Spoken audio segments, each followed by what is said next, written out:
Maharaj. Today I'll start my prayers. Om Namo Bhagavate Vasudevaya. Om Namo Bhagavate Vasudevaya. Om Namo Bhagavate Vasudevaya. Narayanam Namaskritya Naram Cheva Narottamam Devim Saraswatim Vyasam Tato Jayam Udirayet Nashtaprayeshu Abhadreshu Nityam Bhagavata Sevaya Bhagavate Uttama Shloke Bhaktirvavati Nashtaki. Today we are reading from Srimad Bhagavatam, Canto 9, Chapter 20, The Dynasty of Puru, verse 1 to 22. Text 1. Sukdev Goswami said, O Maharaj Parikshit, descendant of Maharaj Bharata, I shall now describe the dynasty of Puru, in which you were born, in which many saintly kings appeared, and from which many dynasties of Brahmanas begin.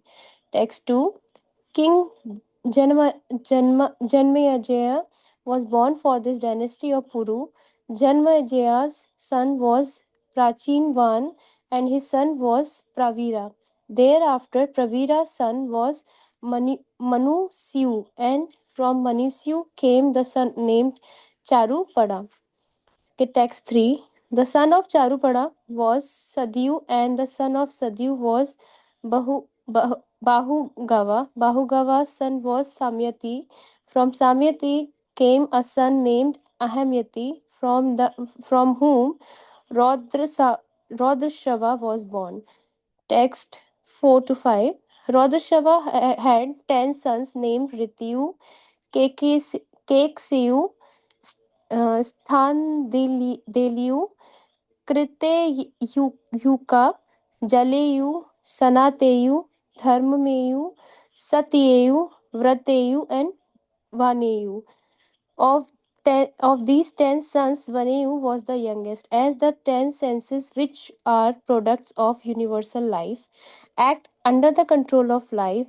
These 10 sons of Rudrashava acted as Rudrashava's full control. All of them were born of the Apsara named Grittachi. Text 6. Rityu had a son named Rantinava, who had 3 sons named Sumati, Dhruva, and Apra, Ap, Aparati, Apratirtha. Apratirtha had only one son whose name was Kanva. Text 7. The son of Kanva was Medhatithi, whose sons all Brahmanas were headed by Praksh, Prakskanna. The son of Rantinava named Sumati had a son named Rebhi. Maharaj Dushmanta is well known as the son of Rebhi. Text 8 9. Once, when King Dushmanta went to the forest to hunt and very much fatigued, he approached the residence of Kanva Muni. There he saw a most beautiful woman who looked exactly like the goddess of fortune and who sat there illuminating the entire ashrama by her effulgence. The king was naturally attracted by her beauty, and thereafter he approached her accompanied by some of his soldiers and spoke to her. Text 10. Seeing the beautiful woman, the king was very much enlivened, and the fatigue of his hunting excursion was relieved. He was, of course, very much attracted because of lusty desires, and thus he inquired from her as follows in a joking mood. Text 11. O beautiful woman, O beautiful lotus-eyed woman, who are you? Whose daughter are you? What purpose do you have of in this solitary forest? What are you? Why are you staying here? Text 12. O most beautiful one, it appears to my mind that you must be a daughter of Kshatriya. Because I belong to the Puru dynasty, my mind never endeavors to enjoy anything irreligiously. Text 13. Shakuntala said, I am the daughter of Vishwamitra. My mother Menaka left me in the forest. O hero, the most powerful saint Kanva Muni knows all about this. Now let me know how may I serve you. Text 14. O king, with eyes like the petals of the lotus, Kindly come sit down and accept whatever reception we can offer. We have a supply of nirvara rice, nivara rice that you may kindly take, and if you so desire, stay here without hesitation. Text 15. King Dushmanta replied, O Shakuntala, with beautiful eyebrows, you have taken your birth in the family of the great saint Vishwamitra, and your reception is quite worthy of your family. Aside from this, the daughters of a king generally select their own husbands. Text 16. When Shakuntala responded to Maharaj Dushmanta's proposal with silence, the agreement was complete. Then the king, who knew the laws of marriage, immediately married her by chanting the Vedic pranama Omkara in accordance with their marriage ceremony as performed among the Gandharvas. Text 17. King Dushmanta, who never discharged semen without a result, placed his semen at night in the womb of his queen Shakuntala, and in the morning he returned to his palace. Thereafter, in due course of time, Shakuntala gave birth to a son. Text 18. In the forest, Kanva Muni performed all ritualistic ceremonies concerning the newborn child. Later, the boy became so powerful that he would capture a loin and play with it. Text 19. Shakuntala, the best beautiful woman, along with her son, whose strength in insure insurmountable and who was a partial expansion of supreme godhead, approached her husband Dushmanta. Text 20. When the king refused to accept his wife and son, who were both irreproachable and unembodied, voice spoke from the sky as an omen and was heard by everyone present. Text 21. The voice said, O Maharaj Dushmanta, a son actually belongs to his father, whereas the mother is only a container, like the skin of the bellows. According to the Vedic injunction, the father is born as the son. Thereafter, maintain your own son and do not insult Shakuntala. Text 22. O King Dushmanta, he who discharges semen in the actual father and his son saves from the custody of Yamraja. You are the actual procreator of this child. Indeed, Shakuntala is speaking the truth. Thank you so much, Mataji. Hare Krishna. Thank you so much, Shivani Mataji. Hare Krishna Chaitanya Chandradas Prabhuji, please accept our humble obeisances. All goes to Srila Prabhupada and Guru Maharaj. Prabhuji, please take over the call, Prabhuji. Thank you, Mataji, for conducting the call, and thank you, Shivani Mataji, for reading today. Hare Krishna, dear devotees. We'll be reading today from Srimad Bhagavatam, Canto 9, Chapter 20, text 1 to 22. I'll start by offering my prayers.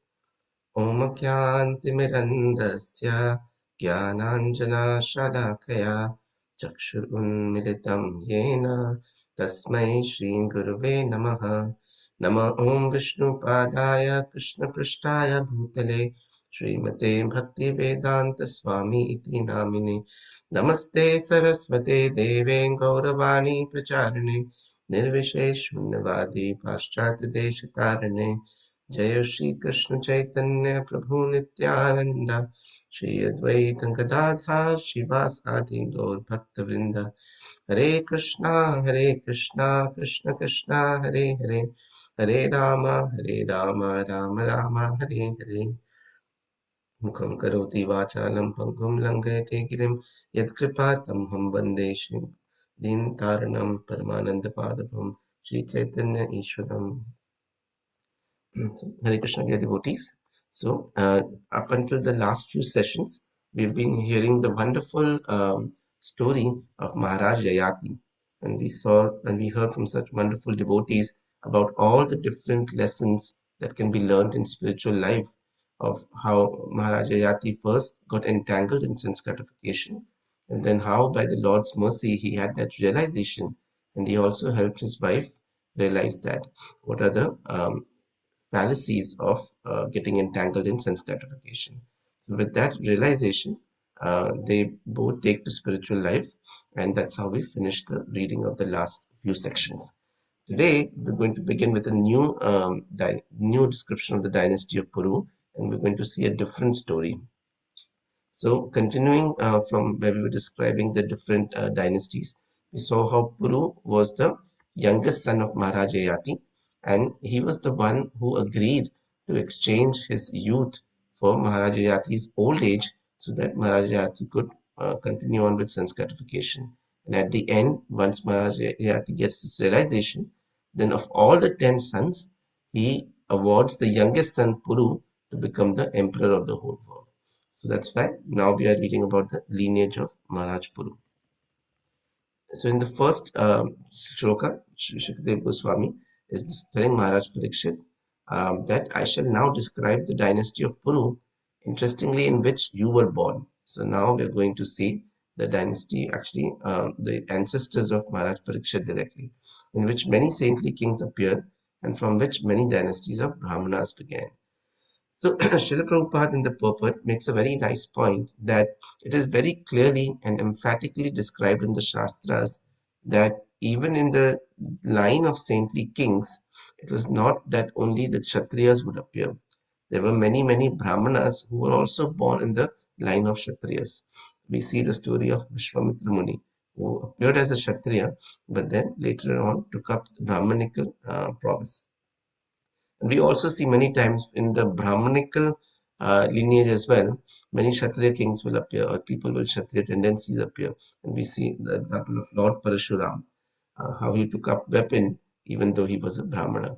So with this, we understand that it is very clearly, we can see with example what Lord Krishna was stating in Bhagavad Gita when he says, Chaturvarnam Maya Srishtam Guna Karma Vibhagasha. That this concept of Varna Ashram, the Varnashram system, is based on Guna and Karma, not based on birth. And Prabhupada often quotes this example that if somebody is a son of a High Court judge, that does not automatically mean that people give him respect as a High Court judge or make him the High Court judge. It is quite possible that for the son of a High Court judge, it is easier to become a High Court judge because he has that help from his family. He has the guidance, he may have the means to acquire more knowledge about it. But unless and until he has the aptitude, the nature, he will not, or he has to have undergo the training and has to have the degree to be able to recognize to be able to recognize as a High Court judge. One will not become like that. So Prabhupada often gives this example that one does not become a Brahmana just by birth, but by his nature and by his activities. This goes to counteract the argument of a lot of the smart Brahmanas who questioned how devotees born in a foreign land could take up Brahmanical responsibilities. And Srila Prabhupada, through many, many examples in Srimad Bhagavatam, showed us why that was possible. In text 2 onwards, text 2 to 5 goes on to describe the dynasty of Maharaj Puru, starting with Maharaj Janmajay. Janmajay had a son Prachinmal, then his son was Pravira, then there was Manusyu, and then there was Charupal. So like this goes on to describe till text 4 to 5.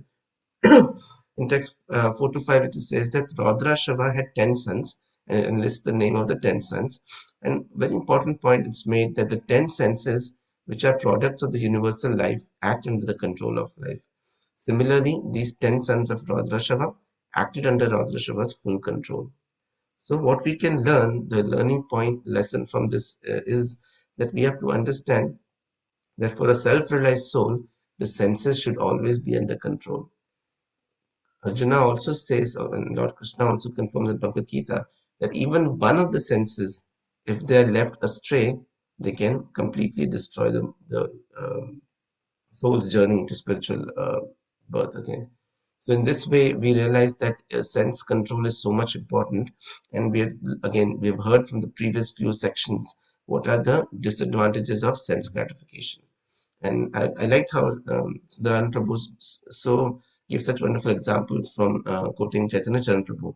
How sense gratification sometimes comes in different forms. Sometimes we think, oh, this sense object did not satisfy me, but maybe if I try a different sense object, instead of vanilla ice cream, I try butterscotch ice cream. Then maybe my senses will be fulfilled. We have to realize that we can keep trying, but because we are not the body, we are the soul. No matter how much sense gratification we do, we will never be satisfied. in the 1970s, there was a drama, it was a movie made by Srila Prabhupada disciples. I remember watching it in my early ISKCON days. It's called A Fish Out of Water. And they showed that, how a fish, comes out of water and goes to so many different places and tries to enjoy in so many different places, but because a fish is only happy in water, it is trying to enjoy, but is actually suffering out of water in different places. And then finally, when the fish returns to water, then it becomes peaceful. So similarly, in this example, it is stated that the senses, when they act under the control of life, they can help one advance in spiritual realization. His Holiness Bhakti Samit Maharaj had also given a wonderful analogy of how we can understand how the senses or lack of sense control can be so dangerous by looking at some examples from the animal kingdom. So we see that there are 5 sense organs. So we can pick one by one. So we can start with the sense organ of taste. So we see that when one goes fishing, when somebody goes fishing, and the fish is swimming in the water, all of a sudden while swimming in the water, the fish sees a worm is wiggling in the water. And the fish goes and tries to take a bite at the worm. And when it takes a bite at the worm, you know, not knowing that actually the worm is inside the worm, there is a hook. And when it tries to take a bite, the hook jabs its mouth and it gets stuck in that. And then the fisherman pulls out the wire and the fish gets stuck and comes out and loses its life. So by not regulating the sense of taste, the fish, we learn from the animal kingdom, gets trapped. Similarly, example of touch is given. So we know that the elephant, the male elephant, is one of the most powerful animals in the animal kingdom, and we've seen the example of Gajendra Maharaj. But even the male elephant can be captured. Just the way they capture them in the forest is they tie a female elephant, and in front of the female elephant they dig a big pit and cover it with leaves and grasses. When they cover it, the male elephant, just seeing the female elephant, gets so mad to enjoy this sense of touch, to enjoy the process of mating, that it rushes in. Even though there is a trap, it is not able to use its senses to understand there's a trap, and it falls into the trap and gets caught. So in that way, in the sense of touch, if we do not regulate it, can lead us into trouble. Then we see the sense of eyesight, the sense of vision, seeing. We see there are many animals, or insects, rather, that get attracted to sources of light and heat. And oftentimes, in India, I remember during the time of Diwali, we used to see that when we leave the lights on at night, when we come in the morning, you'll see hundreds of insects laying dead next to the light. So they get attracted so much to this sense of light that they come close and close to it and ultimately give up their life. So and then we see the sense of smell. So in the sense of smell, also we see the example of musk deer, that it gets such a big aroma, such an intense aroma from its body that it doesn't realize where it's coming from, and it keeps wandering around the forest, running around, and finally gets fatigued and exhausted and passes away. Or the other examples given that sometimes in the tropical forest, there are these plants which have carnivorous plants which have different smells that they emit, and the insects go and sit in the plant, and the plant closes and digests the insect. So in that way, we see that there are so many examples of how even one sense, if it is not under the control of the soul, the jivatma, how it can lead to the degradation of the spiritual soul. My Guru Maharaj gives an example that Maya Devi, sometimes it will come into our consciousness like a needle. We won't even realize where it came from, and by the time it comes out, by the time it is finished with us in our consciousness, it will come out like a plow and create a big hole. And we see this sometimes, when we get attracted, we open up our phone to look at something, and we start looking for some devotional videos. All of a sudden, from devotional videos, some other suggestions come, and we start looking at reels, start looking at other things, and next thing we know, 1 hour has passed away, and we realize, oh my goodness, for 1 hour I've been engaged in this, not realizing how time flew away so quickly. So we have to be very, very careful to keep our senses under control. Just like, sometimes like when we stayed in India, we used to at night time we used to make sure all the house doors, the windows are locked, because even if one window or door is left open, any thief can come in and quickly steal everything and destroy the family's property. So that is why we have to be very, very careful that to keep our senses under control. That is one lesson that we can learn from this. Moving on to text 6 to 8, we see further description of the lineage of Maharaj Puru. And now, from story text 9 onwards, we're going to see a new story about King Dushmant and a lady named Shakuntala. So it is said that this king went to the forest to hunt, and while hunting, he became very much fatigued and exhausted. So he wanted to take some shelter, and he saw a rishi's hermitage, and happened to be Kanva Muni's hermitage. So he approaches the hermitage in order to get some shelter, and there he sees this most beautiful woman. So when he sees this Mataji, who appeared just like the goddess of fortune, he was naturally very attracted by her beauty, and therefore he approached her. And then he began to have a conversation with her. So in his conversation, he expressed, how fatigued he was, and he inquired more about her. He wanted to know because she appeared somebody he thought would be fit for marriage. So he wondered if she was from the Kshatriya community. And in this particular way, he inquires many different things from her about her history. And she goes on to say that, I do not know about my parents specifically, but my guardian, Kanva Muni, who, took care of me and helped me and helped me grow up. He had mentioned that my father was Vishwamitra and my mother was Menaka, and that is how I appeared in this forest. But I want to serve you. So by showing her desire to serve Maharaj Dushman, she was also inherently expressing her desire to um, come together with him in marriage. So in this particular way, we see that even in those days, Sri Prabhupada describes in the purport that there are 8 kinds of marriages. And one of the kind of marriage that took place with Maharaj Dushmant and Shakuntala was called the Gandharva Vidhi. In the Gandharva Vidhi, both the Prabhu and the Mataji, they come together and they agree with mutual agreement that they're going to enter into the Grihast ashram.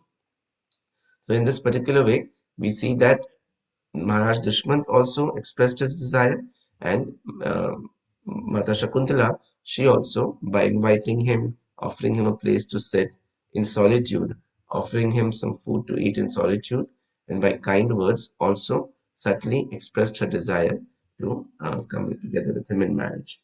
So Prabhupada says, but this is marriage by mutual agreement. It's called the Gandharva marriage.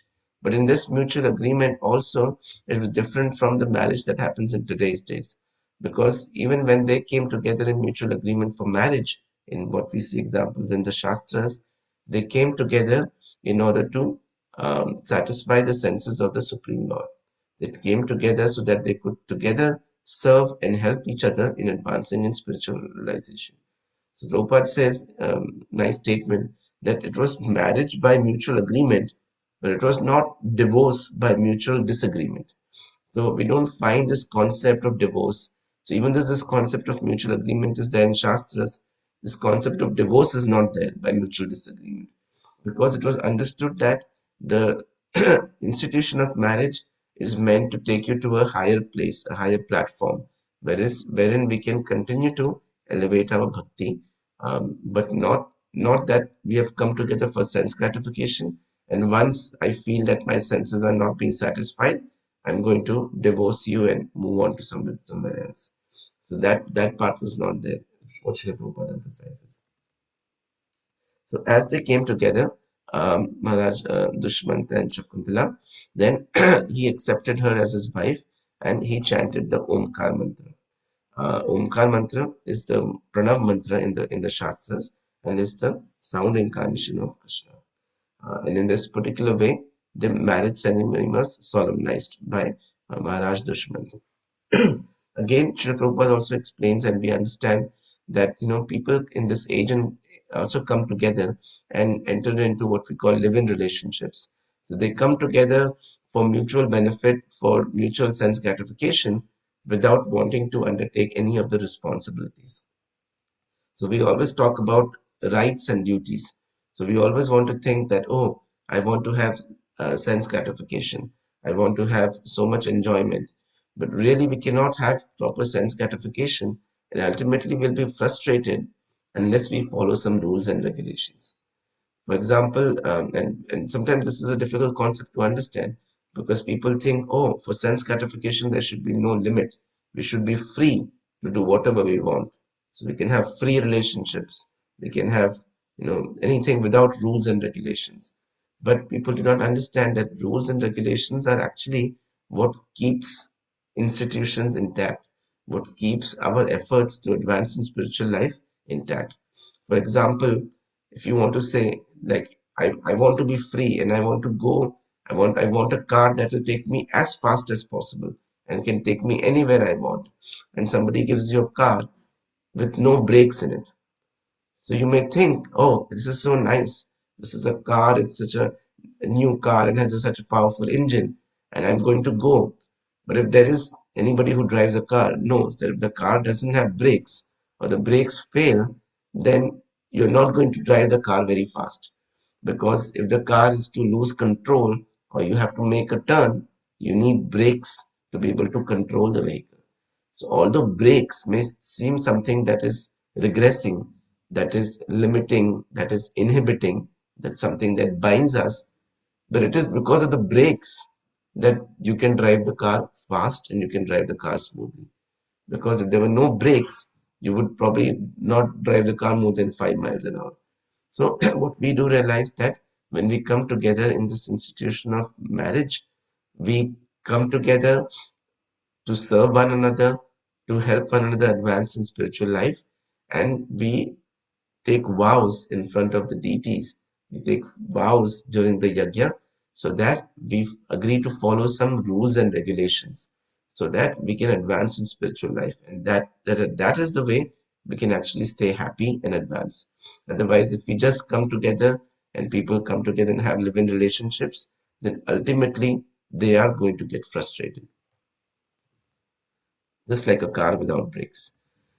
So, in this particular way, we see Maharaj Dushmant and Shakuntala, they got married in the Gandharva Vidhi, and after coming together in procreation, Maharaj Dushmant bore a child in Shakuntala's womb, and he, being a king, he returned back to his palace to resume his kingly duties.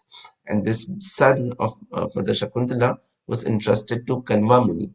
So, being a very powerful rishi, this Kanva Muni, he brought up the son with all the necessary ritualistic ceremonies that are needed for the performance, for the advancement of the child.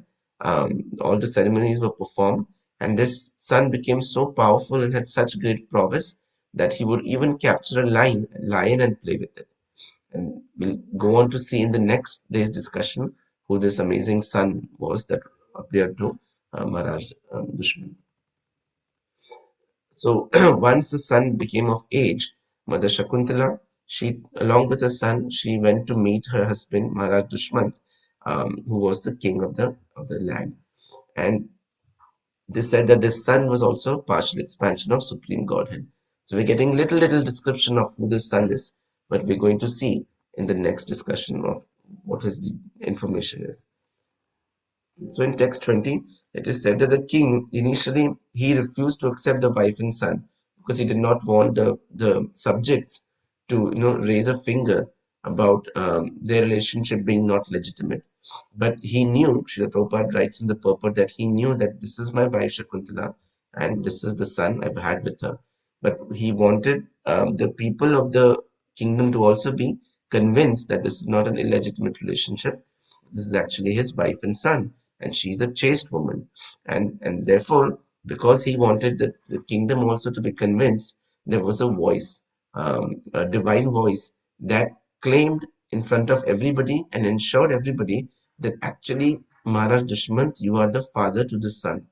And please accept this son because the father, Srila Prabhupada describes, that the father and the son, we often in Shastras we will see there's a description of the relationship between mother and son. But this is a beautiful example where a description of father and son relationship is given. Srila Prabhupada describes that father is actually considered as the maintainer of the son. Srila Prabhupada also describes in the Shastras that how we understand that the mother, being Prakriti, helps to grow the individual, grow the living entities. But it is the father who is the seed giving entity. It is Krishna who is Aham Bija Prajapitaha. He is the Pita, the father who gives the seed of life, of living entities into this Prakriti, into this material nature. And it is he, being the maintainer, provides everything for everybody. Krishna, the father, has provided even for the ant, and he's even provided for the elephant in the forest. The amount of diet that is needed for these two living entities is vastly different. But Krishna, being the provider, the maintainer, he is already provided for both of these. So that is why we should recognize this and surrender into the Supreme Personality of Godhead. So in this particular way, we see that the father, being the maintainer of the child, providing for the child, providing for his family, he has a wonderful relationship with them. And the way the son reciprocates this relationship is that at the time of passing away of the father or the forefathers, it is the son who takes part in the Pitra Yajna and delivers the father from the hellish planets. That is why the term Putra is used for the son. Putra means the hellish planet called Put, the one who delivers, Trahi, the one who delivers from this hellish planet called Put, is called Putra. Just like we say, that which delivers the mind is called Mantra, that which delivers the body is called Tantra. Similarly, that which delivers the forefathers or the fathers is called Putra. So in that particular way, the son returns the benedictions of the other services of the father in that particular way. So in text 22, Srila Prabhupada further elaborates this, and I think it's best if you hear from Srila Prabhupada directly. So I would recommend that devotees, if you have time, please read the purport to text 22 today. It is also said that the son delivers not only the father, but if the mother is chaste to the husband, if they stay together throughout their life, then automatically the mother is also delivered through this acts of delivering of the father. So that is why it is said, it is showed in such a wonderful way, the description of family life that is described in the Shastras, of how each one is helping one another advance in spiritual life and not just come together for exploitation or sense gratification. It's a wonderful example of family life given in our Shastras. With this, I'll end our discussion today. Thank you, dear devotees, for joining. Grantraj Srimad Bhagavatam ki jai, Ananta Koti Vaishnav Vrind ki jai, Shri Prabhupada ki jai. Hare Krishna. Thank you very much, Prabhuji. Hare Krishna. Hare Krishna, Prabhuji. Thank you. Thank you so much, Prabhuji, for a very wonderful class. Thank you all devotees for joining the class today. Hare Krishna.